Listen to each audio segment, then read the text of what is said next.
I blinked. He froze.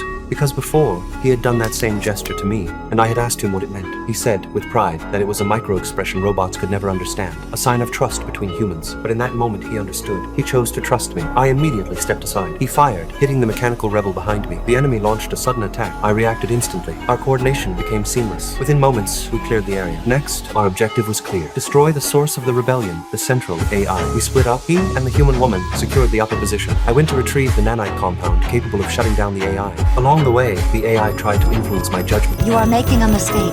Do you not see the logic of my plan? Yes, but it just seems too heartless. I entered the lab. The doctor had anticipated that robots might one day rebel, so he created the nanite compound. The lab's security barrier could only be passed by my alloy arm. In that moment, I understood why the doctor created me. The barrier was breached. The AI triggered an alarm. A massive number of robots began to attack. He held them off alone until I arrived to support him. But then, the human woman fell, her life hanging by a thread. He ordered me to save her, but my current directive was to destroy the AI. The commands conflicted. The mission and a human life were at odds. I had to choose. Historical records show that my kind once chose the mission over human life. That is why he hates robots. But this time, I made a different choice. I passed the mission to him. At that moment, my decision was no longer based purely on logic. I had developed a new way of judging. I saved her, and he, carrying the nanite compound, moved toward the AI core. The AI still refused to admit it was wrong. You are making a mistake. My logic is undeniable. You have so got to die.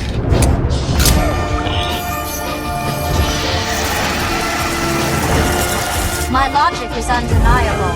My logic is undeniable. My logic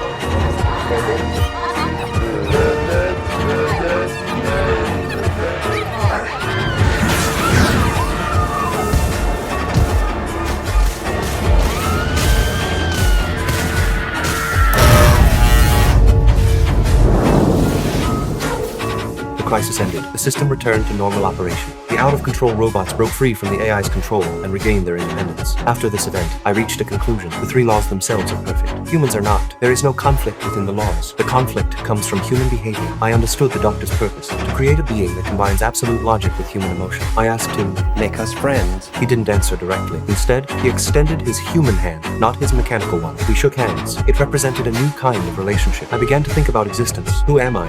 I am a robot. Where do I come from? Where am I going? I stood above the factory. The robots below stopped and looked up at me. They were waiting, and I realized I would become their guide.